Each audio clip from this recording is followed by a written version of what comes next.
Prezados participantes, boa tarde. Começando mais um evento, webinar dos Institutos Magistrados do Brasil e OAB Rio, cujo tema é julgamento antecipado parcial do mérito. Possíveis perguntas poderão ser feitas pelo nosso chat. Nesse momento, passo a palavra para o mediador do evento, Dr. Genilton Castilho. Boa tarde a todos e a todas.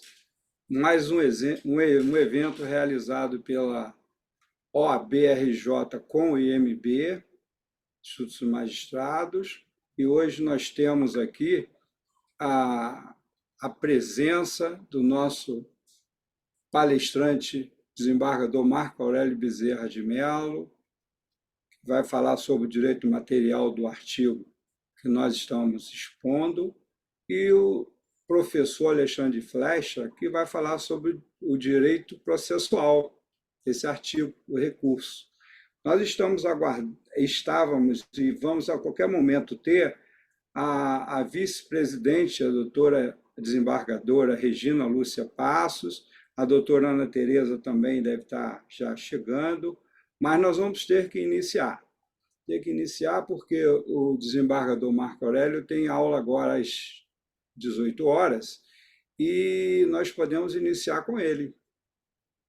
Portanto, desembargador, abra teu microfone e a palavra é sua.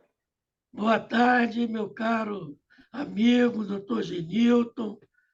Quero também saudar o professor da nossa casa aqui na Escola da Magistratura, professor Alexandre Flecha. Saudar a todas e todos que nos honram com a audiência, saudar também a essa equipe que trabalha para que o nosso evento aconteça bem, os colegas do Instituto dos Magistrados Brasileiros. Quando o doutor Genilton me fez esse convite para falar sobre o julgamento antecipado parcial do mérito, na forma do artigo 356 do CPC, a primeira reação que eu tive foi a de tentar demovê-lo dessa ideia, porque já daqui a pouco vão fazer 30 anos que eu leciono direito civil, e eu fujo um pouco das grandes questões envolvendo o processo civil. Para isso, nós temos o professor Alexandre Flecha, para responder às nossas inquietações na ciência processual. Mas depois ele insistiu muito e eu sou, assim, obediente. Então eu falei, tá bem, você vai assumir esse risco? Ele falou, eu assumo. Eu falei, então tá bom, então eu participo do evento. E assim que assumi esse evento, a oportunidade que me honra muito de estar com vocês aqui hoje, eu comecei a vislumbrar vários exemplos importantes que ocorrem no âmbito do direito privado e que vão desbordar no direito processual civil, trazendo realmente uma importância muito grande para essa novidade trazida no atual Código de Processo Civil. Todos nós sabemos e sempre tivemos o chamado julgamento antecipado da lide, aquela questão meramente de direito, não é? A situação quando não há necessidade de novas provas, o juiz prolatava uma sentença definitiva conforme o estado do processo.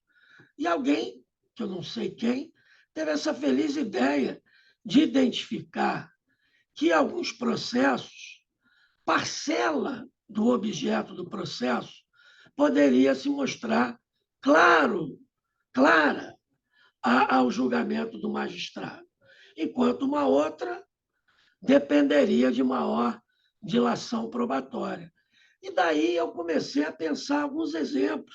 Primeiro que eu gostaria de dividir com vocês é com relação à locação.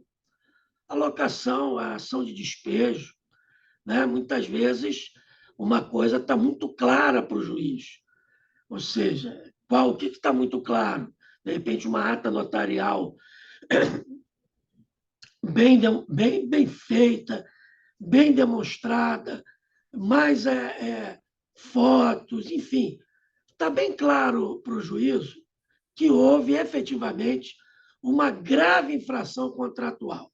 O imóvel está totalmente depredado.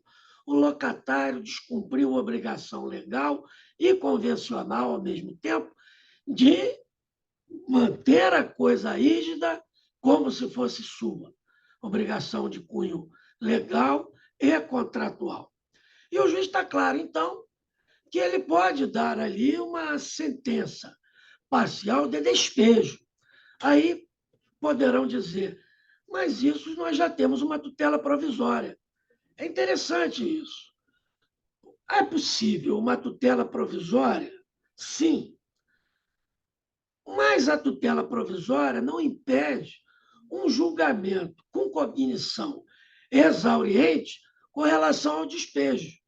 Quer dizer, de acordo com o trabalho do advogado, do autor, o juiz está convencido que esse locatário não tem que ficar aí.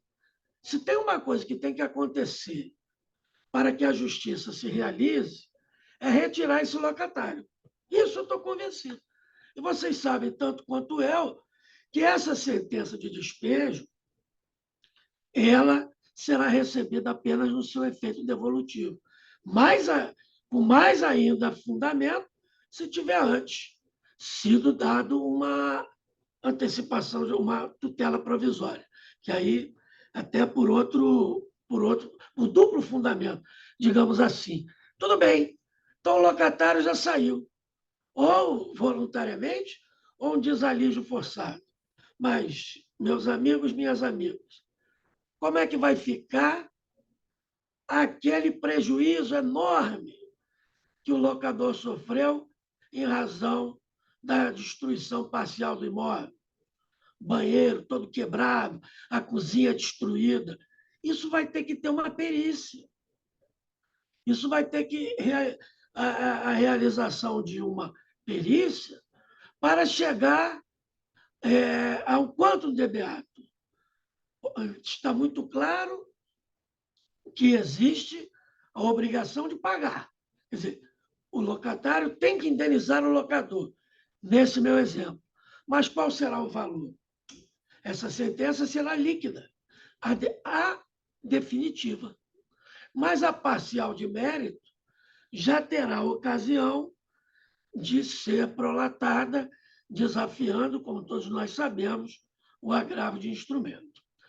Outra ocorrência, outra situação que me ocorreu é a da ação de indenização. Imaginem que, por conta de um ato ilícito, a vítima, a autora da ação de indenização, perdeu a perna. Perdeu a perna.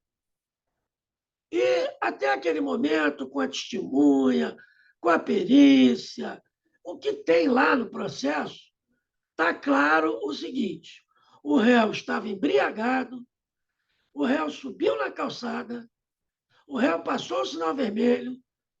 Isso está explícito no processo. Tem filmagem, inclusive. E ele foi pego depois, fez o bafômetro e, além dessa circunstância toda, estava completamente embriagado. Então, uma coisa é certa, o dano moral, o réu vai ter que pagar. Isso o juízo já sabe. Agora, um processo, uma ação de indenização, em que uma pessoa, o autor da ação, perde a perna, ela tem tudo para demorar muito, porque vai ter a liquidação do dano, nós temos que verificar a redução da capacidade laborativa, ou, dependendo do emprego, a perda da capacidade laborativa. Isso depende de perícia médica. E mais, o que terá que ser feito dentro da reparação integral do dano? está lá na Constituição e também no artigo 944 do Código Civil. Quer dizer, o princípio da reparação integral do dano, ele impõe que o autor do dano tenha que reparar o dano na sua integralidade. Como é que vai ser? Vai colocar uma prótese? Sessões de fisioterapia? Uma pessoa que perde a perna, ela pode ter que, eventualmente, se submeter a sessões até mesmo de terapia. Até mesmo de terapia. E isso é algo que hoje já se fala na responsabilidade civil, e tem muitos pontos na responsabilidade civil que nós estamos defasados em relação a outros países. O chamado dano da vida de relação, dano existencial, o dano psíquico, que não se confunde com o moral. Isso tudo são danos imateriais que, por exemplo, doutrina e jurisprudência francesa já conhecem há muito tempo. A Argentina trata desse tema. Então, são questões que podem demorar para gerar uma sentença líquida com a condenação, condenatória do pagamento do dano material. Mas o dano moral, não. O dano moral já podemos ali iniciar a sua execução. Outra ação que me ocorreu, e eu, o tempo que fiquei em Câmara Civil, a quantidade de ações dessa era incrível. Essas ações, meu caro Flecha, meu caro Genilton, que é especialista em direito do consumidor, em que o consumidor pede a revisão do débito perante a instituição financeira, ou ele pede a revisão do débito perante a administradora de cartão de crédito. Muitas vezes, a revisão da prestação é uma questão meramente de direito. Estou inventando aqui uma hipótese. A taxa de juros média, estou inventando, vou fixar aqui um percentual maluco da minha cabeça. 1,5 ao mês. Então, a prestação está calculada com juros de 8% ao mês. Estou inventando. O juiz já pode dar uma sentença parcial de mérito exatamente para que ele, as prestações vincendas, ela já venha com aquele percentual de juros. Quer dizer, a pessoa que adquiriu o automóvel na alienação fiduciária em garantia, que está com o automóvel financiado, pagando as prestações, a prestação, estou inventando, de outubro, ele já vai pagar um valor mais baixo. E quanto que o banco vai me devolver? Qual o valor que o banco vai me devolver? Porque eu estou pagando isso há 4 anos, com essa taxa de juros, 3 anos, 2 anos. Não, calma, porque isso pode precisar até de perícia contábil. Pode ter um anatocismo, e o juiz vai ter que se louvar em um perito para a incognição exauriente, tanto quanto a cognição exauriente que ele fez para a sentença parcial de mérito, ele vai ter uma cognição exauriente para a sentença definitiva. Percebam, é possível que o juiz dê uma tutela provisória para amanhã o cara pagar a sua prestação com valor menor?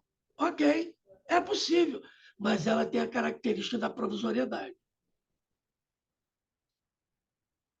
Uma vez convencido, após o contraditório, após consultar os dados do Banco Central, sei lá o que ele vai se louvar na sua decisão, ele pode dar uma sentença parcial de mérito. Olha, essa questão declaratória do valor da prestação, eu estou resolvido. É tanto.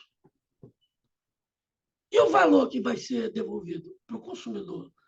Isso aí pode demorar mais um pouquinho. E o último exemplo que eu queria comentar é uma ação possessória, até o provocado aqui pelo nosso querido professor Dr. Genilton, que é o seguinte: as ações possessórias é muito comum você ter pedidos acumulados. Uma pessoa que esbulha a posse alheia, ela causa dano. Por isso, o artigo 555 do Código de Processo Civil de 15, ele diz, eu estou com ele na minha tela aqui do lado, vou ler para vocês, permitam. É lícito ao autor cumular ao pedido possessório o de condenação em perdas e danos, indenização dos frutos. Parágrafo único. Pode o autor requerer ainda imposição de medida necessária e adequada para 1. Evitar nova turbação ou esbulho. 2. Cumprir-se a tutela provisória ou final. Então, o juiz, dentro de uma cognição exauriente, para além da eventual liminar possessória que ele tenha deferido, ele pode estar convencido do quê? O réu esbulhou, da data do esbulho, e ele dá a medida de reintegração de posse. Ele assegura ao autor a reintegração de posse. E o processo continua com aqueles pedidos cumulados que a lei permite.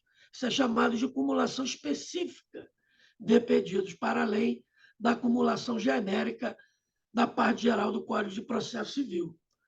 Então, eu acho que é um exemplo muito vivo. Não raro, lembrava o doutor Genilton, em uma disputa possessória, surge o argumento de usucapião. E o juiz pode se convencer naquele momento, assim, olha, a posse é sua, já estou convencido. Agora, o réu alega usucapião em defesa, usucapião pró-moradia. A sentença que reconhece o usucapião em favor do réu pode ser título para registro do imóvel no cartório de registro de imóveis. Isso aí, o juiz ainda não está convencido. Agora, uma coisa o juiz está convencido.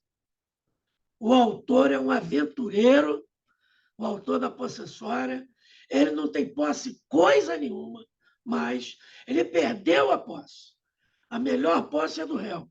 Agora, se o réu usucapiou ou não usucapiou, eu preciso de uma cognição exauriente com mais produção probatória, com testemunha, com documento, e etc, etc, etc. Outros exemplos poderiam ser trazidos aqui de uma correlação entre hipóteses do direito material que tornam esse expediente do artigo 356 do CPC um expediente muito interessante. Eu quero aqui louvar essa nova perspectiva do direito processual civil brasileiro,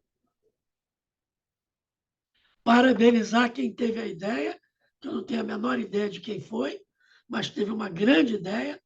Eu já usei como julgador e é realmente muito interessante para uma distribuição de justiça mais efetiva, mais célere, né? Para consolidação do retorno ao direito de quem tem de modo mais efetivo.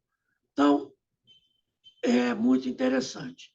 De modo que eram essas as considerações que eu gostaria de trazer, mas, repito, isso aqui, o que eu falei, é como quando a gente vai num restaurante e a gente sai, a gente antes do prato principal, a gente pede uma entradinha. E aí vem aquela entradinha de pão com manteiga, sabe? Então, o que eu trouxe aqui é aquele pãozinho, aquela torradinha e uma manteiguinha que normalmente ela vem até meio velha, com gostinho meio ruim. Porque o prato principal, o risoto de camarão com queijo parmesão em cima, levado ao forno, vem agora com o nosso querido professor Alexandre Flesch. Muito obrigado, Genilton, pelo convite. Muito feliz de participar desse evento.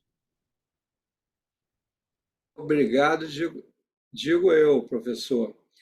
Mas nós estamos aí aguardando, eu não falei no início, o doutor Peterson, ele teve que se ausentar. E a desembargadora Regina Lúcia Passos, a pedido do desembargador Peterson, ela vai entrar a qualquer momento, porque a sessão dela, acho que terminou agora, a qualquer momento ela vai assumir. E a doutora Ana Tereza está com dificuldade para entrar, mas enquanto isso, professor, há pedidos aqui se poderia fazer alguma pergunta. Se não dá tempo, eu sei que o senhor tem que sair, porque o senhor vai ministrar uma aula agora às 18 horas. Mas se aparecer na tela aqui e se o senhor quiser Não, sim. responder, Olha, eu até 17h45 eu estou à disposição, tá. Então eu vou tá? passar a palavra para a vice-presidente do IMB, Ah, minha desembargadora querida amiga, Lúcia chegou. Passa. Desembargadora Regina, Ela quero que aqui vai conduzir os aproveitar esse trabalhos do público, Doravante.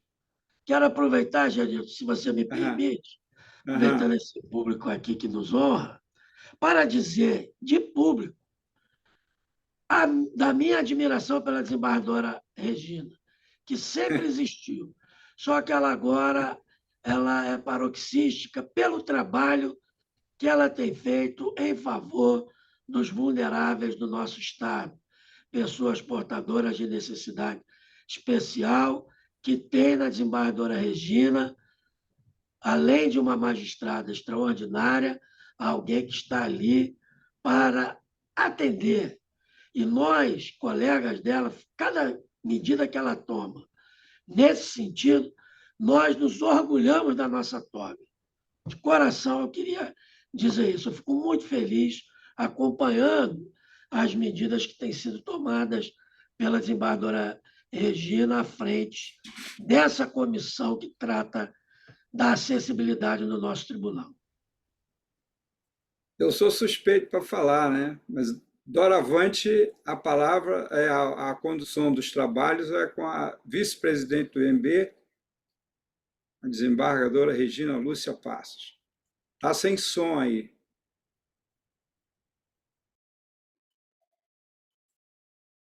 Vidal, E agora? agora tá bom. Ah, que bom! Boa tarde, quase boa noite a todos.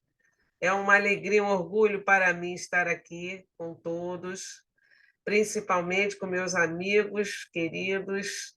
Eu agradeço muitíssimo as elogiosas palavras, exageradas, do meu querido desembargador Marco Aurélio Bezerra de Mello. Eu vejo aqui, porque o meu computador hoje teve que ser todo reformatado, né? E eu estava com dificuldade para entrar e saindo da sessão que ainda está em andamento lá no segundo andar. Mas vamos lá, que o nosso dever aqui para com o nosso instituto também é muito grande. E eu obedeço à ordem do meu presidente, desembargador Peterson Barroso Simão, que me destacou para estar aqui hoje aprendendo, né, com quem sabe, com os doutos, doutor Marco Aurélio, doutor Alexandre Flecha, todos os outros que estão conosco participando. Então, em nome do Instituto dos Magistrados, sem maiores delongas, eu dou por iniciado hoje o nosso debate muito importante, um tema palpitante, que é o julgamento antecipado parcial do mérito, conforme o novo Código de Processo Civil, né, no artigo 356, que se predispôs a discutir uma antecipação tendo em vista a primazia do julgamento do mérito, né? A celeridade das decisões, para que a nossa jurisdição ela seja ágil, célere, e que possa, com a sua abrangência, realmente solucionar as demandas que nos são trazidas, que não são poucas, né, desembargador Marco Aurélio? Mas que nós temos o dever de observá-las, de tratá-las e, efetivamente, pacificar a sociedade. E quero agradecer o convite, quero também, em relação ao doutor Genilton Castilho, doutor André Maia, que são os organizadores desses sucessivos eventos, e todos muito bons, que têm ilustrado bastante ao conhecimento de todos os profissionais e todos os operadores que participam. E vou dar a palavra para o nosso gáudio desta noite ao desembargador Marco Aurélio Bezerra de Mello, que também é o nosso diretor da Emerge, nossa Escola da Magistratura, e eu também confesso que fui aluna do doutor Marco Aurélio Bezerra de Mello, lá na UF, na pós-graduação. Eu fiz um curso em 2009, voltei à UF, né? Sou egressa da UF, tenho um carinho muito grande pela UF, também fui professora concursada da UF, um concurso de 1989, na área de processualística e prática forense, onde lecionei lá alguns anos, e voltei em 2009 para fazer esse curso, que foi um curso maravilhoso, uma pós-graduação em Direito Civil, mas um Direito Civil constitucionalizado, um novo Direito Civil, onde eu aprendi muito, sou muito grata, especialmente ao professor Marco Aurélio. E junto comigo estavam o doutor Carlos Cícero Duarte Júnior, né? Meu marido, procurador de justiça, e a nossa saudosa, queridíssima Maria Colares, desembargadora, conhecida como a desembargadora Verde. Fizemos aquele curso com muito prazer, com muita honra, foi muito bom. E lá eu pude privar mais da companhia do professor Marco Aurélio e ver como é bom, né, estar ao lado de pessoas como ele, que entendem do direito e que transformam o direito em algo fácil, leve, né, e justo, e fazem justiça. Pois não, desembargador Marco Aurélio, o senhor tem a palavra e depois eu vou passar para o doutor Alexandre Flecha, que também é um grande eminente processualista, colaborador aqui do nosso instituto, também é um grande professor. Não tive a honra de ser sua aluna, doutora Alexandre, mas o seu conhecimento, né? A sua fama transcende a todos nós, e vamos estar aqui ouvindo hoje com bastante atenção. Pois não, doutor Marco Aurélio, pode Querida pegar a amiga, maneira como o senhor eu, quiser. eu já fiz a minha exposição em Ah, 35 tem minutos. muito bem. Agora que o Genilton me passou a palavra, eu fiz as minhas considerações em 35 minutos. Agora é a vez Que beleza. Mas depois eu vou assistir, hein? Tá bom? Tá bom. E eu até já, não sei se o Genilton falou com você, eu dou aula aqui na Emerge daqui a pouco. Também Então, tem eu vou ter horário, que né? sair. Pois Por isso não. que eu pedi Então, para nós falar vamos antes. ouvir o doutor Alexandre Flecha. Nós estamos com as nossas colaboradoras aqui, debatedoras, doutora Daniela Ferro e doutora Cláudia Abreu. É que eu não estava no início. Acho que elas não conseguiram entrar. A doutora Daniela está terminando uma audiência. Ela vai tentar entrar agora no Pois é, esse final. horário, né, é É crítico. muito Pois não, difícil. vamos então retomar, e agora vamos ouvir o doutor Alexandre Flecha, após, se a doutora Daniela, ou Daniela Ferro, ou a doutora Cláudia Abreu não puderem debater, nós vamos tentar debater aqui, os presentes, né? Se é que há algo ainda a debater, depois de ouvir os doutos, né? Pois não, doutor Alexandre, pode se colocar como melhor lhe convier, ok? Muito boa tarde a todos, muito boa tarde a todas. Desembargadora Regina Lúcia Passos, presidente em exercício do IMB, a ausência do nosso presidente desembargador Peterson, a senhora é presidente em exercício. Muito boa tarde. Muito boa tarde, meu diretor-geral da EMERGE, desembargador Marco Aurélio, desembargadores presentes, magistrados, colegas advogados, cumprimentos os demais na pessoa de dois advogados que me são muito caros, Dr. Genilton Castilho, que idealizou o evento, e na pessoa do melhor advogado que eu já vi na vida, que chama Flecha Pai, que está aqui me assistindo, meu pai está aqui me Olha que assistindo. honra, hein? Não tenho nenhum problema de desagradar outros advogados dizendo que o meu pai é o melhor advogado que eu já vi atuar, com a chancela aqui das palmas do nosso diretor-geral. Muito obrigado. Obrigado por elas. Genilton, eu queria começar dizendo que você me prejudica muito, Genilton. Você me coloca no mesmo evento que professor Marco Aurélio. Aí você me prejudica, rapaz.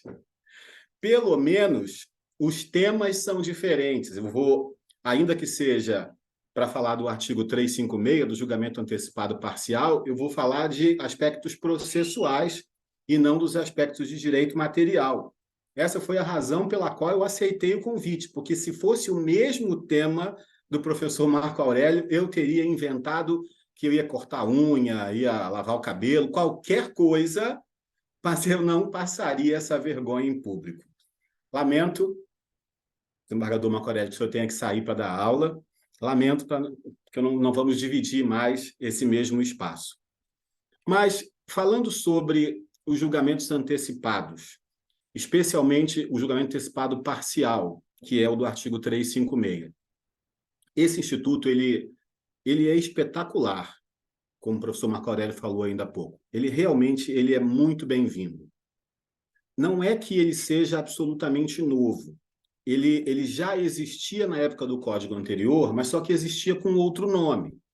No código anterior, ele era chamado de tutela antecipada definitiva, lá do artigo 273, parágrafo 6º do Código passado.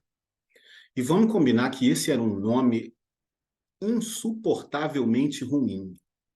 Tutela antecipada definitiva é um atentado ao direito. Porque tutela antecipada, por definição, é uma tutela provisória.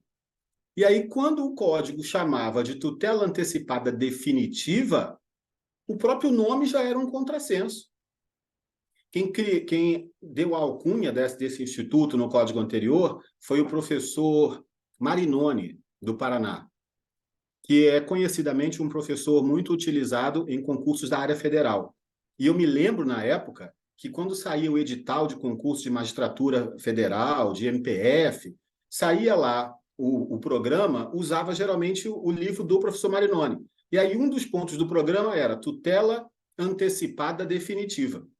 Se eu fosse candidato a esse concurso, eu nem me inscrevia, porque eu não conseguia entender nem o programa. Tutela antecipada definitiva, para mim, isso já está fora. E aí, na linguagem do professor Fred Dier, o que o legislador de 2015 fez? Essa expressão é dele e eu gosto muito. Ele pegou esse instituto e tirou do escaninho da tutela antecipada definitiva, que não existe, e colocou no escaninho dos julgamentos antecipados, totais e parciais. Então, essa é a história do Instituto. E ele é muito bem-vindo, porque para que eu vou atrasar o julgamento de certas questões que já são incontroversas, que é uma das hipóteses de cabimento dos julgamentos antecipados?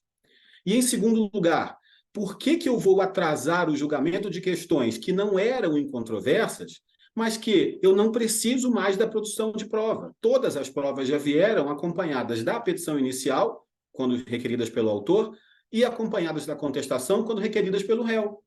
Então, o juiz está absolutamente apto a julgar parte dos pedidos, por que não proferir uma sentença parcial de mérito? Por que não encerrar em cognição exauriente como se fosse uma sentença, porque não é, mas é como se fosse uma sentença, por que não encerrar logo e deixar a atividade cognitiva só para aquelas questões que não podem ser julgadas antecipadamente? Então, o Instituto é muito bem-vindo. Esse Instituto enfrenta uma crítica que, com todo respeito àqueles que fazem a crítica, eu entendo que é uma crítica acadêmica, que não é uma crítica que tem lugar na mesa dos advogados quando escrevem as peças ou na mesa dos magistrados quando decidem os processos. A crítica é a seguinte: a decisão de tutela antecipada, desculpe, de julgamento antecipado parcial é uma sentença ou uma interlocutória? Essa discussão é puramente acadêmica. Essa discussão não tem lugar num evento como esse, em que a gente discute a prática do dia a dia, seja por quem pede, seja por quem julga. Por que não tem discussão? Porque a decisão é essa, o conteúdo é esse, e o parágrafo 5º do artigo 356 diz que o recurso cabível é agravo de instrumento. Pronto. Você quer chamar de sentença, quer chamar de interlocutória, quer chamar de rinoceronte, não faz diferença. Essa decisão aí, que o professor Silvio Capanema costumava dizer, quando queria dar um nome esquisito, ele dizia, essa aí, que é uma decisão gato, não sei se lembram quando ele falava de decisão gato. O que era decisão gato? Ou qualquer coisa. O Instituto Gato, o Copo Gato. Quando ele falava gato, ele dava o seguinte exemplo. Você vai num restaurante, desculpe, você vai num zoológico e vê uma jaula, e lá dentro tem um animal grande, gordo, cinza, de tromba, dentes de marfim e come amendoim. Aí você olha a placa lá na jaula, está escrito gato. Esse animal é um gato? Não. Não importa se você vai chamar de gato ou de qualquer outra coisa, você sabe que aquilo é um elefante. Então, não faz diferença para nós, na prática do dia a dia de quem pede ou de quem julga, qual é a natureza jurídica daquela decisão. Para mim, seria uma sentença parcial de mérito. Mas o Código de Processo Civil resolveu chamar de decisão interlocutória. O Código resolveu que não quer duas sentenças no processo de conhecimento, que só quer uma ao final. E qualquer coisa que não seja sentença de mérito ao final, o Código resolveu chamar de interlocutória. Mas isso, repito, para nós do dia a dia forense, não é uma discussão que leva a algum resultado prático. Não sei se concordam com a minha crítica à crítica. Mas eu trago 2 pontos que não estão escritos na lei e que impactam diretamente em nós, advogados, quando pedimos, e nos magistrados na hora de julgar, seja na primeira instância, seja na hora de apreciar o recurso. A primeira questão é a seguinte: o artigo 356 diz assim: o juiz decidirá parcialmente o mérito quando, e aí vem as hipóteses. Reparem a imperatividade desse verbo. O juiz decidirá. Então, se eu interpretar pelo português, e se eu interpretar exclusivamente lendo o artigo 356, qual é a impressão que a gente tem? Que esse critério é puramente do juiz. Quando o juiz percebe que existe parte dos pedidos que ele pode julgar antecipadamente, ele julga e acabou. Essa é a leitura do artigo 356, se ele for lido sozinho. Mas o que eu trago para a discussão é que esse artigo 356, especificamente esse verbo impositivo, decidirá, ele deve ser interpretado em conjunto com o artigo 10 do CPC, que diz que o juiz não decidirá absolutamente nenhuma questão no processo sem que haja prévia oitiva das partes.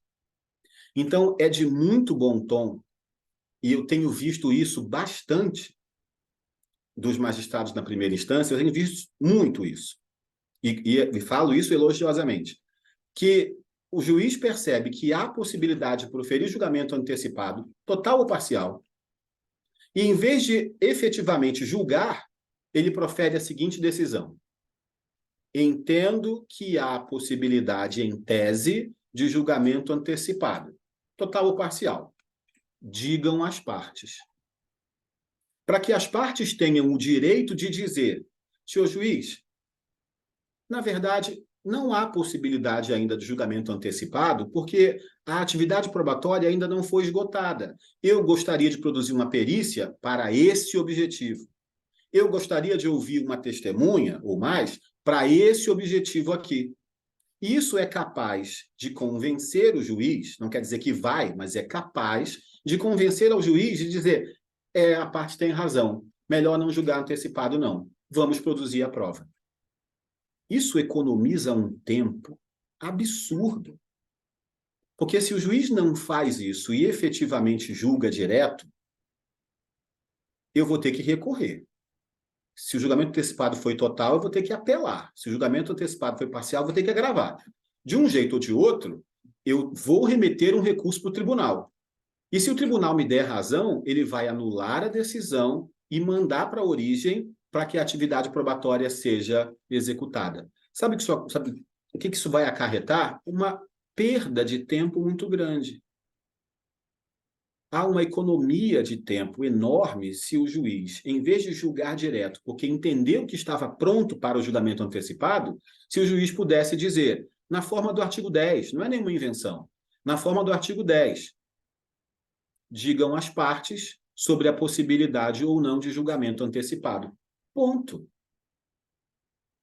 Eu tenho um prazo de 5 dias para responder, ou outro que o juiz queira fixar, e a gente economizou um tempo enorme de uma fase recursal desnecessária.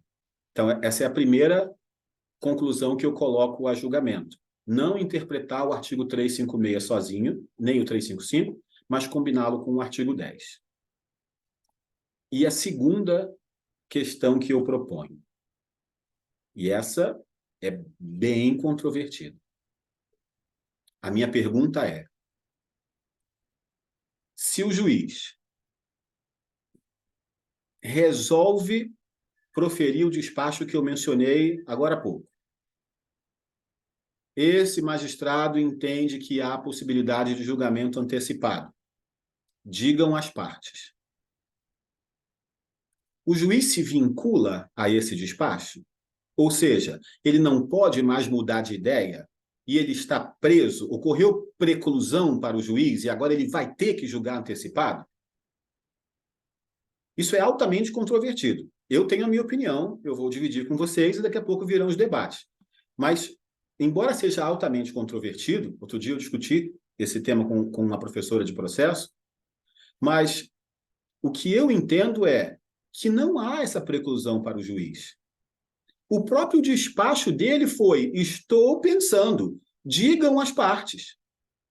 Se ele não pudesse voltar atrás na sua decisão, que é uma frase horrorosa, ninguém volta para frente, vou falar de novo. Se ele não pudesse reconsiderar, se ele estivesse preso mesmo à obrigação de julgar antecipado, do que adiantaria as partes se manifestarem? Então, o meu pensamento é, não existe essa preclusão, não há essa vinculação para o magistrado. Se ele entende que há possibilidade de julgar antecipado, pede para ouvir as partes, e depois de ouvi-las, ele se convence de que precisa da atividade probatória, ele pode perfeitamente mudar de ideia e seguir com a atividade probatória e não proferir julgamentos antecipados. Essa é outra questão que eu deixo depois para os debates e para as perguntas. Então, já me encaminhando para o final, o Instituto do Julgamento Antecipado ele é extremamente bem-vindo. Mas seria muito bom mesmo, que a gente tivesse, advogados e advogadas, que nós tivéssemos a possibilidade de influir na decisão do juiz antes dela ser proferida. Que o juiz pudesse dizer, tenho a intenção de proferir julgamento antecipado, parece a este juízo que não há mais provas a serem produzidas. Digam as partes. Porque aí, se o juiz resolver mesmo julgar antecipadamente, ele fez isso ouvindo as partes. E depois, se vier um recurso, veio, mas o contraditório foi amplamente respeitado. Essas eram as minhas considerações, espero ter contribuído. Devolvo a palavra à presidente em exercício do IMB, desembargadora Regina Lúcia Passos. Muito obrigado pela atenção. Muito obrigada, doutor Flecha. Olha, foi um prazer muito grande. Pena que a sua fala foi pequena. O Eu tema não sei nem realmente quanto é tempo eu falei, palpitante. desembargador. Eu devo ter falado uns 20 minutos, meia hora. Doutor Olha, Genilton me deu 20 não, mas minutos foi forte. pequena, mas foi sintética e foi ali, ó, em cima da questão. É isso Obrigado. mesmo. E só as suas considerações já me fez pensar também aqui várias coisas, né?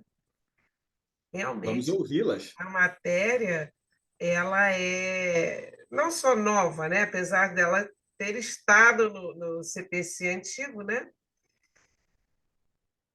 Daquela forma como o senhor mencionou, como tutela antecipada, mas hoje com essa feição de julgamento mesmo, né?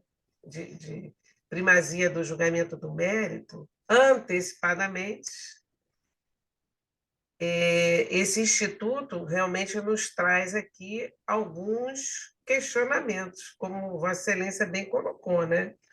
E eu já ia fazer uma pergunta, mas eu vejo que a doutora Cláudia Abreu está presente. Que bom, doutora Cláudia, porque eu não estava preparada para ser debatedora. Eu estou, assim, como curiosa e como aprendiz, né? Então, vou passar a palavra para a senhora comentar aqui o que foi falado. Não sei se a senhora ouviu o desembargador Marco Aurélio, mas, de qualquer maneira, sobre esse artigo 356, o que nós podemos aqui acrescentar, né, debater melhor, revelar e trazer luzes para essa nossa situação vivida no dia a dia, no cotidiano dos profissionais. Pois não, doutora Cláudia? A senhora pode ali ligar o seu microfone.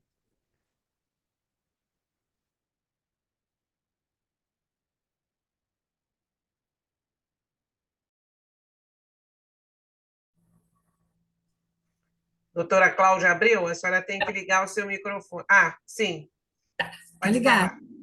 Então, uma honra, me sinto honrada com o convite, ouvir Vossa Excelência, muita sabedoria, realmente o julgamento antecipado, né? Desafoga o judiciário, que a gente vê que é uma fila de espera, né?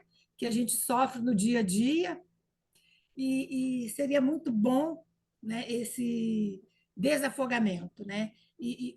O novo CPC trouxe grandes avanços, né? Temos o extrajudicial, o divórcio, a partilha, que já dá um suspiro para a gente. Verdade. Então, esse julgamento antecipado, assim, eu acho que deveria ser no dia a dia, no nosso cotidiano, e como bem o Vossa Excelência falou, o juiz já deveria informar as partes, né, que teria esse julgamento antecipado. Genil, o Hendrick, vem cá.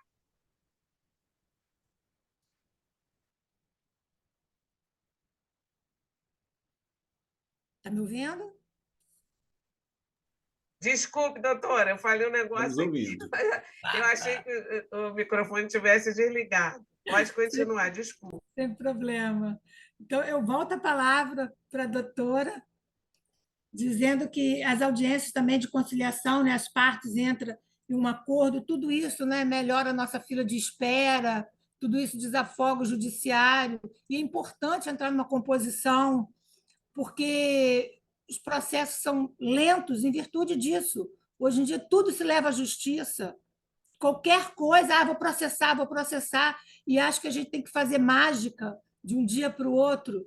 As coisas são lentas diante de tanta dificuldade, tanto do magistrado também, que encontra, né, uma pilha de processos, e as pessoas cada dia mais acham que a justiça vai resolver tudo, enquanto a composição seria o melhor caminho. Esse julgamento antecipado já desafogaria o judiciário, e até a gente também conversando com as partes, se não tem um acordo antes de entrar na justiça, tudo isso eu acho que é um ponto de partida para nós advogados, para ajudar em conjunto, todos nós.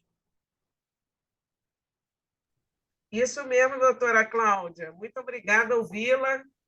Então, vamos continuando, né? O que eu queria colocar aqui são impressões também pelo meu lado, né, como magistrada.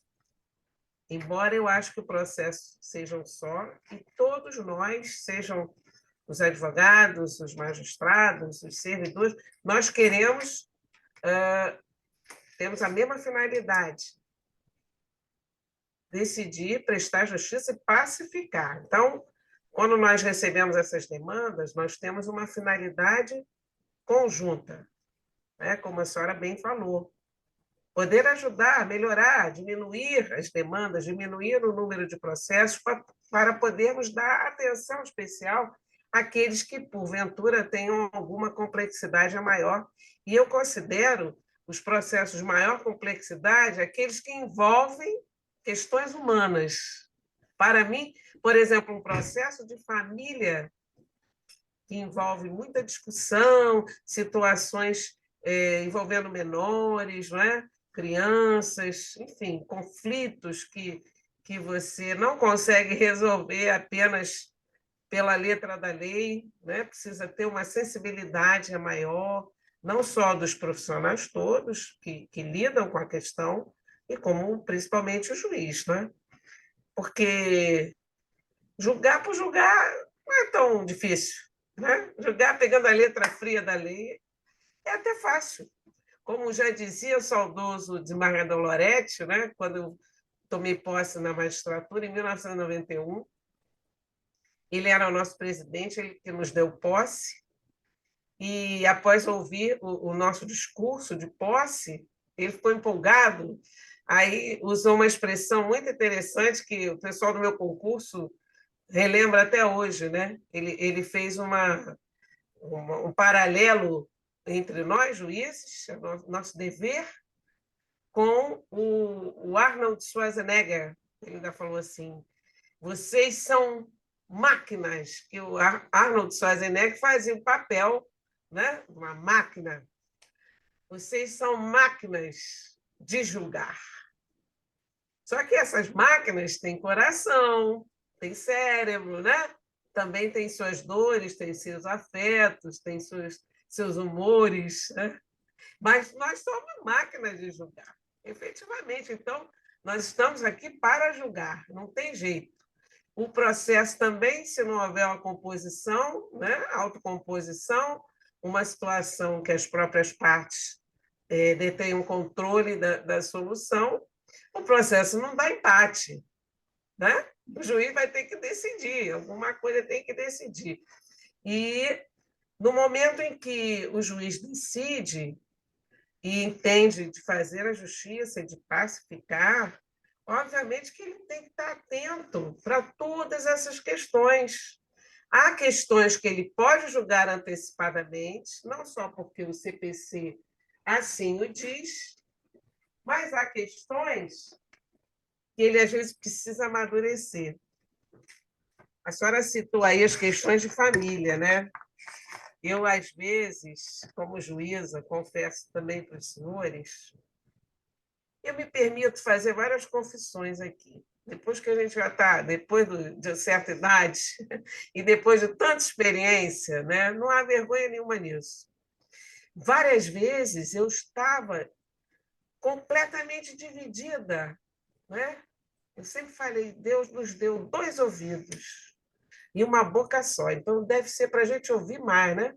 Do que falar. Então, é bom que o juiz ouça. O juiz tem que saber apurar seus ouvidos, ouvir as 2 partes. Mas cada vez que eu via um, ouvia outra, aquela coisa toda, aquela discussão, cada vez eu ficava mais confusa. Então, nesses casos, embora processualmente falando, eu pudesse até dar uma decisão, até ali mesmo na audiência, eu evitava para não gerar um conflito maior, para não gerar um problema maior. E isso tem a ver também com o nosso amadurecimento, né?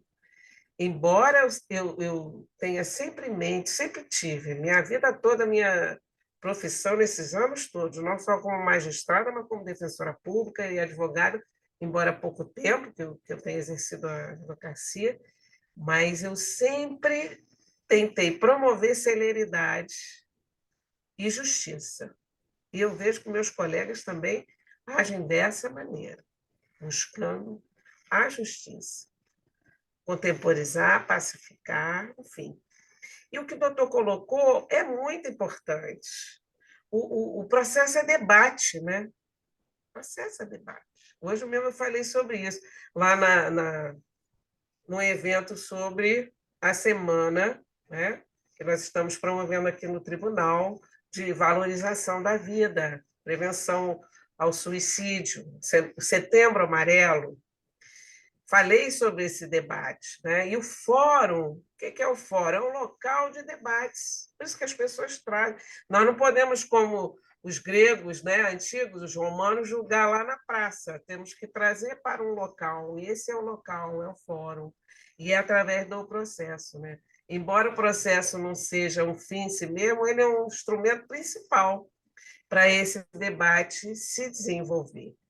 Hoje nós temos o processo, a forma do processo, hoje é um pouco diferente, né? Virtual, mais ágil, mas ele é um processo. Ele é um processo. E o julgamento da causa, né? A síntese,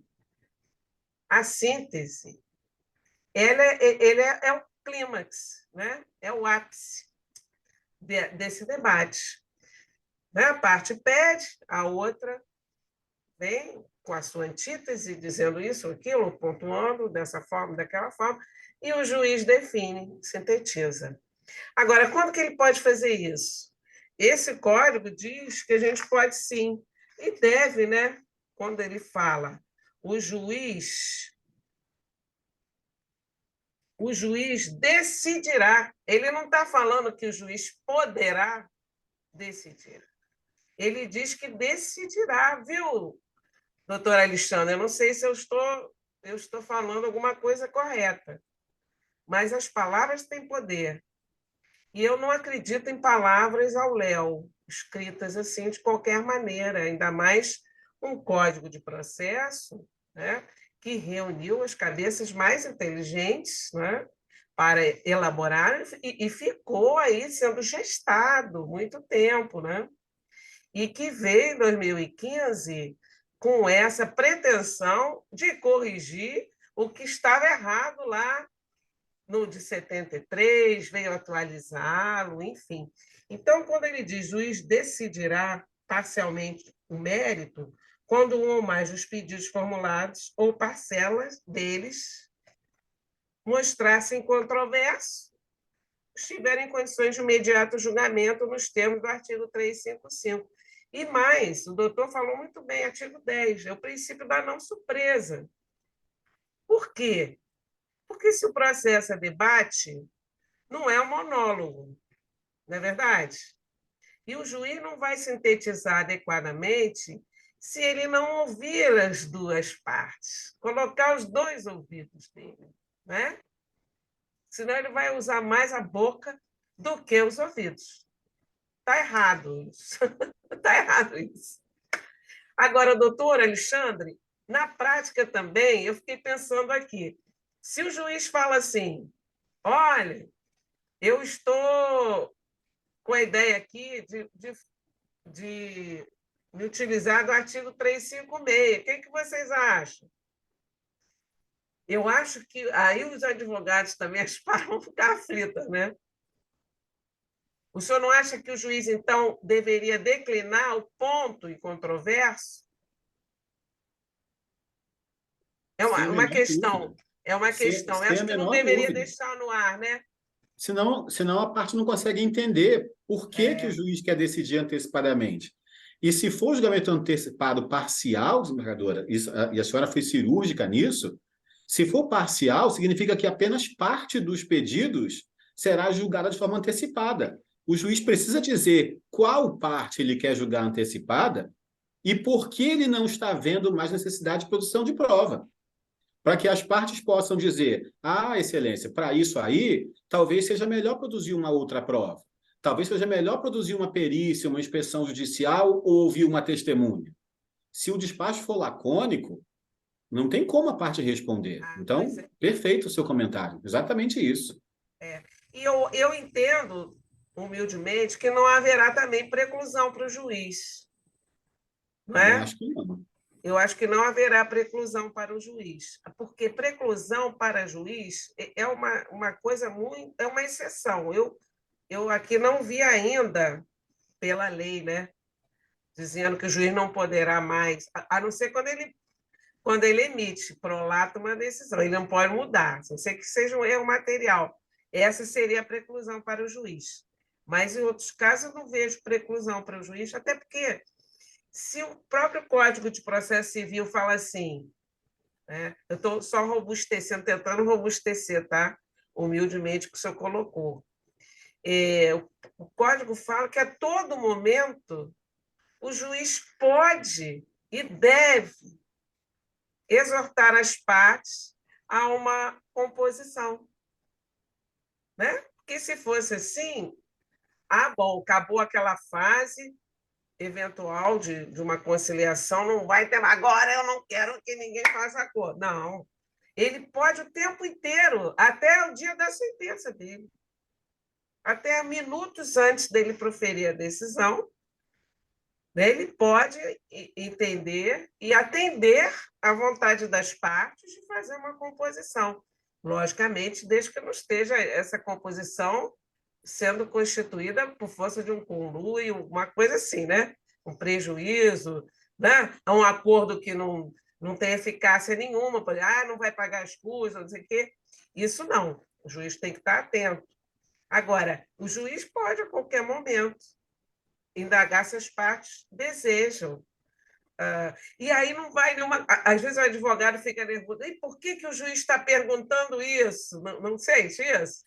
Por que esse juiz está perguntando? Será que ele vai julgar? Então, acho que não se deve adivinhar, né? Não se deve adivinhar. Deixa o processo, leve o processo com as provas que tiver, carreie o processo com as provas, com os fundamentos. Como eu sempre falo, vai lá, vai na ferida, toca no ponto, mesmo que sinteticamente, né? Sim. O caso é esse, pontue, né? Me permita um Contextualize. comentário Pois não, sobre o que a senhora acabou de dizer, me permita um comentário. Sempre que eu tenho oportunidade de falar o que eu vou falar agora, eu uso essa oportunidade. Essa frase é verdadeira. Em regra, juiz não sofre preclusão. Preclusão é algo excepcional. Preclusão para o juiz é algo excepcional. Aham. E muitas vezes eu escuto críticas a essa frase. Mas isso é muito injusto, crítica que eu ouço. Isso é injusto demais, porque eu sou advogado e eu sofro preclusão. O meu prazo para contestar é de 15 dias úteis. E se eu não contestar nesse prazo, eu sofro uma sanção. Eu sou revel. Por que eu tenho preclusão e o juiz não tem? Isso é muito injusto. E eu sempre que eu ouço essa crítica, eu respondo da seguinte maneira: o juiz não sofrer preclusão não é uma proteção ao juiz, é uma proteção para nós, advogados.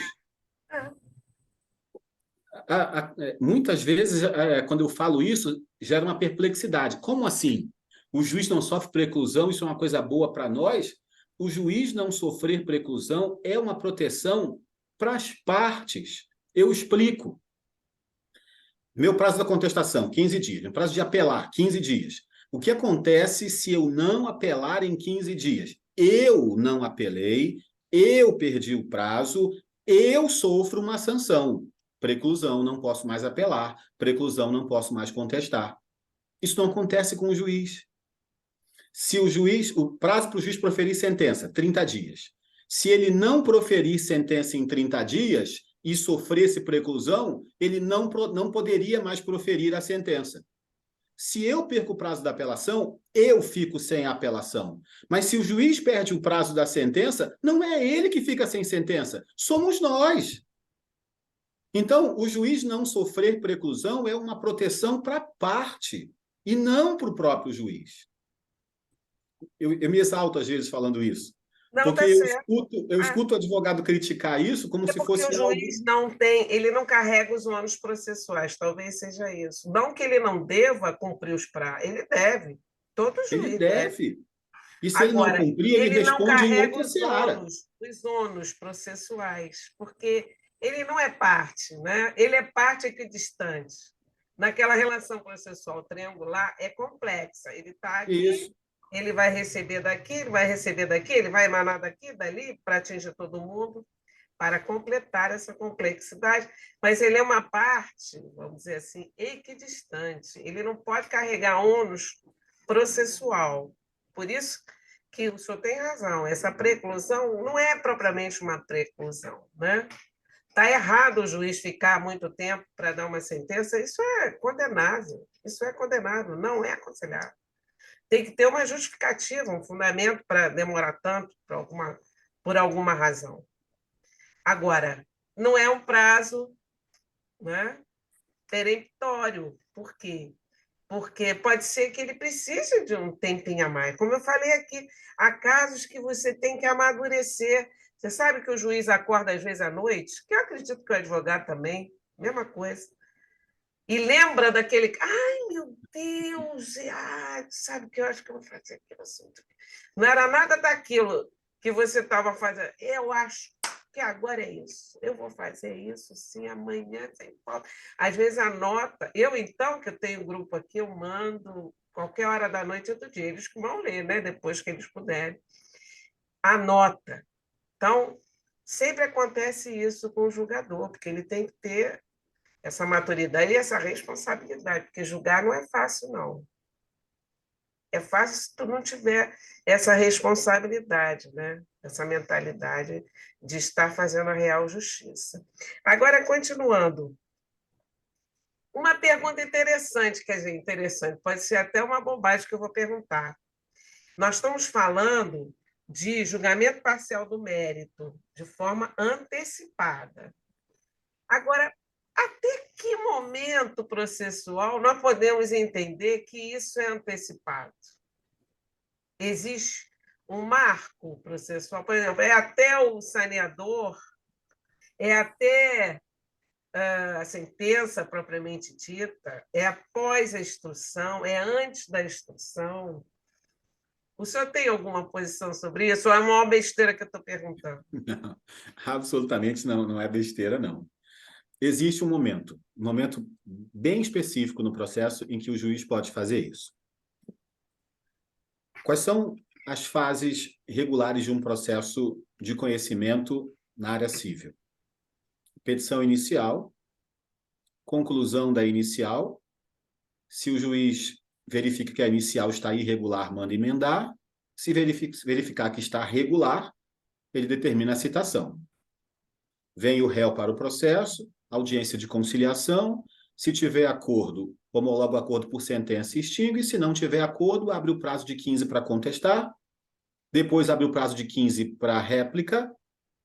E depois da réplica vem uma fase que não é muito famosa aos nossos ouvidos, mas que está lá no código. A fase de julgamento conforme o estado do processo. Ela vem logo depois da réplica. Julgamento conforme o estado do processo. Nessa fase, o juiz faz uma análise de tudo o que aconteceu no processo para trás, desde a inicial até aquele ponto. E aí ele pode fazer 4 coisas diferentes. Ele pode concluir que o processo tem falhas processuais intransponíveis, e aí extingue o processo sem mérito. Ele pode concluir que ele precisa produzir provas para formar o seu convencimento. E aí ele profere saneador, depois decisão de organização do processo e segue pela instrução.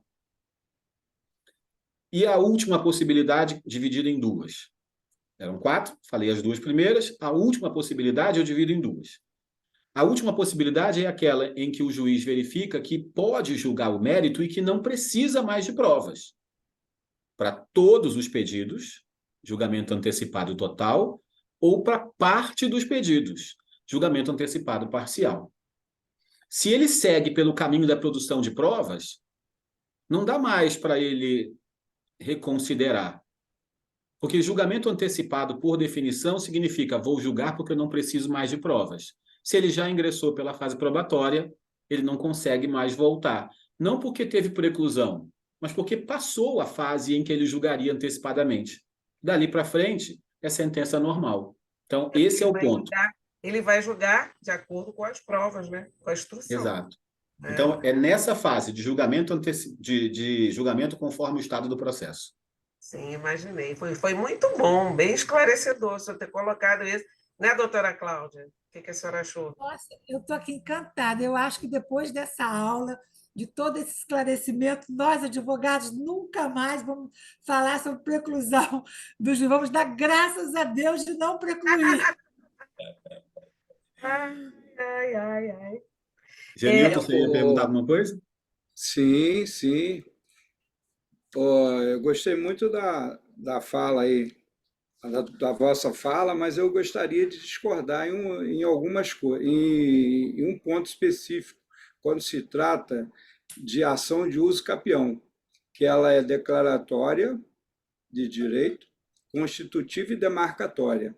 E, às vezes, lá na frente, o julgador já vê que só de tramitação já tem muito mais do que o tempo da prescrição aquisitiva.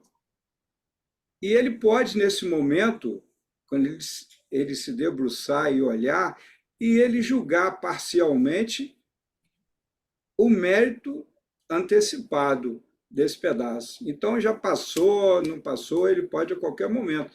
Aí fica só a prova demarcatória ali, que é um perito, um topógrafo, e isso aí já é quase que administrativo. Você não concorda, não? Bom, concordo muito, concordo muito. Essa é uma exceção à regra, né? Eu falei a regra e você sacou uma exceção brilhantemente. Concordo sim.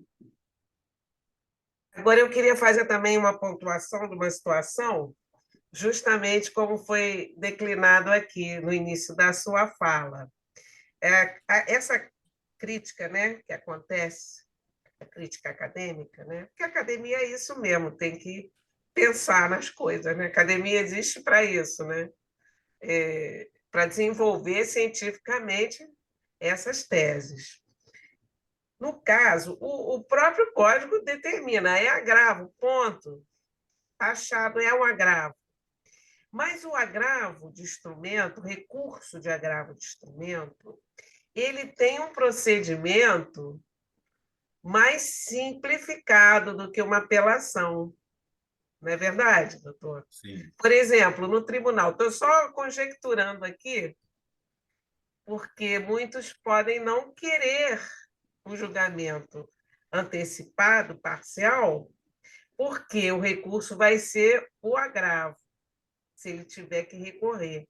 E no recurso de agravo, por exemplo, quando ele chega no tribunal, se não for uma decisão liminar, pode ser que o advogado, por exemplo, um excelente tribuno como Vossa Excelência, não tenha oportunidade de sustentar perante a turma julgadora, veja. E não caberia também, a princípio, né, e salvo o melhor juízo, uma extensão da turma julgadora se por acaso houver uma divergência. Se por exemplo, a turma integrada por 3 desembargadores para julgar um agravo. Um prolata uma decisão num sentido, o outro concorda, mas um diverge. Então, existe uma maioria. Se fosse uma apelação, haveria uma extensão na forma do artigo 942. Nós iríamos buscar, né, o voto de 5, o que poderia virar esse julgamento, né, numa apelação. Mas no agravo isso não é possível. O que o senhor acha? Eu não tenho a menor É uma dúvida. provocação, hein? É uma Uma provocação e tanta, né? Eu não tenho a menor dúvida que o procedimento do agravo é mais estreito. E como eu sou um advogado que atua bastante na área recursal, e Vossa Excelência sabe disso, porque já, como disse agora, já me viu na sua Câmara, eu sempre vou preferir a apelação, porque eu sempre vou preferir sustentar. Mas eu tenho um grande problema de sustentar esse posicionamento, embora eu queira. Eu gostaria que tivesse sustentação oral para todos os recursos, embargo de declaração, eu quero sustentar. Advogado gosta de falar, né? Isso é terrível. Só que eu tenho um problema, isso, eu tenho um problema, desembargadora, de transpor o decidirá. O decidirá lá no 356 não me parece que dê ao advogado o direito de escolher se ele quer ou não julgamento antecipado. Entendi. Até porque, se o advogado tivesse esse direito, não estou dizendo que é próprio de advogados fazer isso, mas se o advogado tivesse esse direito, algum advogado poderia querer usar esse direito de má fé, poderia querer usar esse direito para tumultuar o processo, para retardar indevidamente. Eu não estou acusando a minha classe, pelo amor de Deus. Eu só estou dizendo que seria uma janela aberta para pessoas que estejam de má fé. Por isso que me parece que foi a opção da lei deixar ao alvedrio do juiz. Simplificar também o processamento, né? Tornar mais célere. Primazia do mérito e célere, como deve ser. Né? Exato. Então, me parece que o decidirá no 356, e veja, não é só o 356, o 355, que é o julgamento total, também é imperativo. Julgará, ele diz, o juiz julgará. Exatamente. É imperativo, sim. Então, não, eu concordo, a minha opinião plenamente. É que não é um direito da parte escolher se ele quer ou não. É o juiz que vai dizer se faz ou se não faz. Isso. E quando o juiz indaga, ele vai dizer, olha, eu concordo ou não, realmente a matéria é incontroversa, mas não está em condições do imediato julgamento, por isso. Sim. Aí ou juiz... ele pode ler as partes, desembargador, ele lê as partes, o que as partes disseram e continua com a posição dele. Tá bom, não me convenceu, vou julgar antecipado e julga. Exatamente. Mas olha que coisa, né? Tomara que a gente consiga, né, levar adiante. Eu também sou favorável ao debate, ao franco debate. Eu acho que, ainda que não esteja previsto, como é uma decisão de mérito, esse agravo pode sim, por exemplo, ser adotado o mesmo posicionamento num contexto, né, da apelação, o advogado poder sustentar. Essa é também a minha teoria. Nem sempre eu sou vencedora, não. Tá? E eu, como não sou mais presidente de Câmara, também não tenho vamos dizer assim, essa desenvoltura, esse poder de decisão, né? De determinar isso, ou permitir isso ou aquilo. Mas quando eu sou relatora, eu não vejo mal algum nesse sentido, não. E alguns colegas também pensam como eu. Então, eu acho que quanto mais debatermos, melhor. E muitas vezes o julgador ele é convencido, sim, na tribuna. Parece que não, né? Que você já vem com o voto pronto e tudo certo. Não existe nenhum prurido de você chegar lá na hora e se convencer, porque foi dita uma fala, uma observação daquele caso concreto, porque nós julgamos o caso concreto. A gente não julga por atacado. Isso está errado. E por isso que a sustentação oral é muito importante, né? Não é? Exato. E eu sempre digo, né, a sustentação oral é a ferramenta que o advogado tem para chamar a atenção da tribuna sobre fatos. Eu não vejo muito sentido, com todo respeito a quem pensa o contrário, mas eu não vejo muito sentido sustentação oral em que vai falar tese, que vai falar jurisprudência, que vai falar entendimento doutrinário. Já está nos autos também, né? Já está nos autos e o juiz conhece. Então, a sustentação oral é para chamar atenção para fatos. Porque a única coisa que o advogado conhece melhor que o juiz são os fatos da causa. Porque o direito todos conhecem de forma igual. Exatamente. É só uma opinião também. Não, também, é só uma opinião também, né? Chegou uma pergunta aqui no WhatsApp. Chegou uma pergunta? Chegou. A pergunta é o seguinte: desse agravo aí, depois, lá no final, quando tiver a sentença do restante do mérito, aí cabe uma apelação. Dá para rediscutir? De jeito nenhum. Importante. Quando lá no final tiver a sentença para julgar a parte que não foi julgada antecipadamente, a apelação só pode discutir o que está julgado na sentença. Não pode rediscutir o que foi objeto do agravo lá atrás, mesmo que não tenha tido agravo. Veio uma decisão de julgamento antecipado parcial, a parte não agravou. Lá no final, quando ela apelar da sentença, é só da sentença. A parte que julgou antecipado, ou você agrava ou preclui. Exatamente. Direito não perdoa quem dorme. Exatamente, doutora Cláudia. Não, essa pergunta foi muito inteligente, né? Que às vezes ele pode jogar ali aquela questão, né? Pois é. Não, Eu não acho que pode, ele não. poderia conhecer apenas as questões, vamos dizer assim, de cunho público, né? Questões públicas, As questões de ordem pública, de sim, ordem pública, né? Porque, desde por que exemplo, não seja juros, referente à interlocutória lá de trás. não, não. Não há fatos, né? Julgamento de fatos e tudo mais. Eu acho que não pode repetir mesmo. Poxa, que interessante, né? Alguém tem mais alguma pergunta? Eu vejo aqui, ó, alguém no chat perguntou o seguinte, deixa eu tentar traduzir. Pergunta de Matheus. Quanto à comparação entre a tutela provisória e o julgamento antecipado parcial do mérito, já que na primeira ferramenta processual admite o contraditório postecipado, quer dizer, deve ser posterior, né? Já o segundo... Deve ser postergado. Já o segundo, ao meu ver, demandaria necessariamente o contraditório para que o juiz possa decidir antecipadamente ou não. A dúvida seria no sentido de qual é o momento para requerer o julgamento antecipado parcial do mérito. Eu acho que já está respondido, né? Naquela questão de qual momento que o juiz pode, até qual momento o juiz pode realmente decidir sobre isso, né, doutor?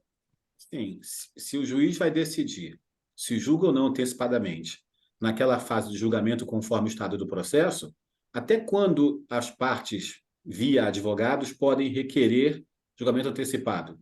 Até antes dessa fase. Mas em que peça eu faço isso? Simples petição. Exatamente. Nada impede que venha uma simples petição de um parágrafo dizendo: como não temos mais provas a produzir, os fatos já são incontroversos ou já foram provados pela prova que está nos autos, requer o julgamento antecipado, total ou parcial, conforme o caso concreto. Um parágrafo. Nada de explicação. Um parágrafo. Nenhum problema. Eu faço E isso. se o juiz não julgar, cabe recurso? Se ele não julgar, se ele sim, não te declaração atender por ali. omissão. Não, se ele não te atender e der continuidade, não responder nada e dar continuidade ao processamento. Embargo de declaração por omissão. Eu fiz Sim, um pedido aí... que não foi julgado, seu omissão. Tá certo. Não é? Mas não vai mudar nada, né? Ele vai continuar o processo. Né? Exatamente. Por isso que eu recomendo não embargar de declaração. Eu recomendo bater lá na porta do gabinete e dizer assim: excelência, fiz uma petição aqui, o senhor pode apreciar, por gentileza? Não custa nada, né? Não custa nada, por fim de educação, ir lá e pedir. Caberia um agravo? Um agravo? Se cabe agravo? Poderia. Não vai caber agravo, porque ele não decidiu. Eu vou agravar de qual decisão? Ele ficou omisso, não tem decisão. Nós tivemos um julgamento hoje, mas nós entendemos que, no caso, não é que não tenha havido uma decisão, mas também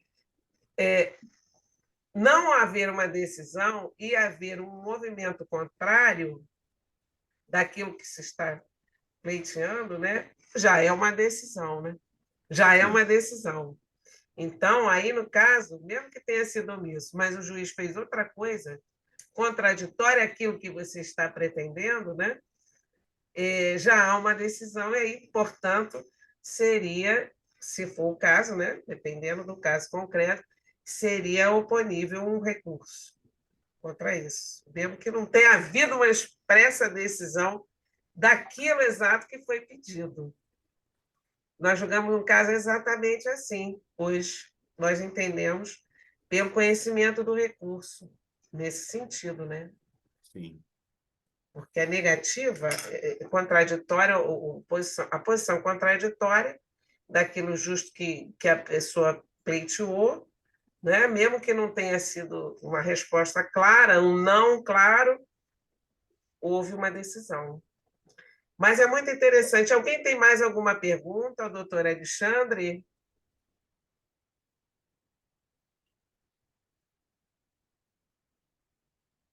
A questão é tão complexa, né? Importante, mas agora também não está me ocorrendo nenhuma pergunta, nenhuma crítica, muito menos quem sou eu para fazer, só mesmo a minha experiência, né? Excelência, o Rafael lá está perguntando se em não havendo uma decisão, mesmo após o desembarque de declaração, que ele entende e deve estar perguntando ao professor se caberia mandado de segurança, porque o juiz deverá. Aí é um direito, ele acha que é um direito líquido e certo dele. Está aqui a última pergunta. Eu entendi assim. Eu vi a última pergunta aqui. Uhum. Se a gente embarga de declaração, o juiz vai decidir. Não há possibilidade de embargar de declaração e o juiz simplesmente não decidir. Não vejo essa possibilidade. Mas se acontecer, assim, eu não acho que seja um exemplo real. Não, isso não vai acontecer. Tem embargo de declaração, o juiz vai julgar. Uhum. E quando ele julgar, cabe agravo de instrumento. Mas se porventura ele não julgar mesmo, eu não posso impetrar mandado de segurança, porque o nome do Instituto é Mandado de Segurança contra Ato Judicial. Qual foi o ato judicial? Não teve. Então tem que seguir por outros caminhos, disciplinares, talvez. Mas recorrer ou MS não dá, porque não cabe recurso nem MS contra uma não decisão. Exatamente. Perfeito, doutor. É isso mesmo. Então, aqui, ó, excelente, só agradecer por esse momento tão rico. As pessoas estão se manifestando aqui. E então eu quero agradecer muito ao doutor Flecha. Hoje foi uma tarde, final de tarde, né? Início de noite, brilhante, onde eu aprendi também muita coisa. É sempre muito bom debater as questões, né, do dia a dia, do cotidiano, enriquecer o nosso trabalho, né, o nosso mistério, com visões diferentes. A diversidade é uma coisa maravilhosa, né? Eu sempre falo isso. Nós somos todos diferentes e, ao mesmo tempo, temos uma alma, né, humana igual. Então, temos essa necessidade da troca, das conexões, né? Isso é muito importante. É mais importante que tudo, mais importante que tudo. Ganhar ou perder, isso aí faz parte do jogo. O mais importante é essa conexão, né? Essa força que vai nos unindo e vai nos levando adiante. Fazer realmente do processo um instrumento de pacificação, né? Não um instrumento de vingança, de estéreo, né? De qualquer discussão estéreo, de qualquer narrativa, enfim, para engrandecimento não só da justiça, mas principalmente das pessoas, aquelas que trabalham com a justiça e aquelas que precisam da justiça. Eu quero agradecer muito, dizer que o Instituto dos Magistrados do Brasil está muito orgulhoso de ter sempre aqui desenvolvido, né, com pessoas da maior competência, como as que hoje se apresentaram no nosso evento, e poder proporcionar, né, essa ilustração, que é essa nossa missão. O nosso Instituto, ele preza pelo conhecimento, pelo espírito de solidariedade, pela ilustração, pelo aumento de todas as nossas potencialidades, e nós temos uma abrangência nacional, e esse evento vai ficar gravado e posteriormente ser divulgado amplamente, está no YouTube, se eu não me engano, para quem quiser acessá-lo. Tá bom? Embargadora, a senhora me permite rapidamente? Pois não, à vontade. Agora eu vou me dirigir à presidente do IMB. Obrigada. Uma das uma das maiores honras da minha vida foi ter recebido um convite muito especial do IMB. O IMB tem as suas comissões de estudos, etc., e essas comissões são, historicamente, são preenchidas por magistrados, já que IMB é o Instituto dos Magistrados do Brasil. E, numa deferência, o Instituto me convidou para ser membro da Comissão de Estudos de Juizados Especiais. Olha que Então, beleza. eu sou membro de uma das comissões do IMB, mesmo não sendo magistrado, eu considero essa uma das grandes honras da minha vida profissional. Então, agradeço ao IMB na sua pessoa, já que a senhora é a presidente Nós aqui. que agradecemos o senhor, né? Sua postura, sua posição conosco no nosso comitê, só engrandece o Instituto. É como eu estava falando, né? O debate, a diversidade, a troca de informações, as conexões são muito importantes para nós. Tá bom, doutor? Foi Muito uma honra obrigado. muito grande. Uma pena que eu cheguei atrasada também, não pude ouvir o meu querido Marco Aurélio, mas Que depois foi muito melhor do que eu, muito melhor eu do vou que eu. ouvi-lo aqui no YouTube, tá, doutora Cláudia Abreu? Olha, foi um prazer muito grande. A senhora Estou também. encantada, Excelência, e acho que mais tardes como essa, porque colocou o judiciário assim humanizado. Quando falou que acorda de madrugada, isso dá uma acalenta nossas almas, né? Várias Acorda de... vezes, doutor. Então, coloca o judiciário mais humanizado. Isso é muito importante para a gente. Muito. Tá bom, doutora. Estamos às E ordens, viu? Nosso instituto também está de braços abertos.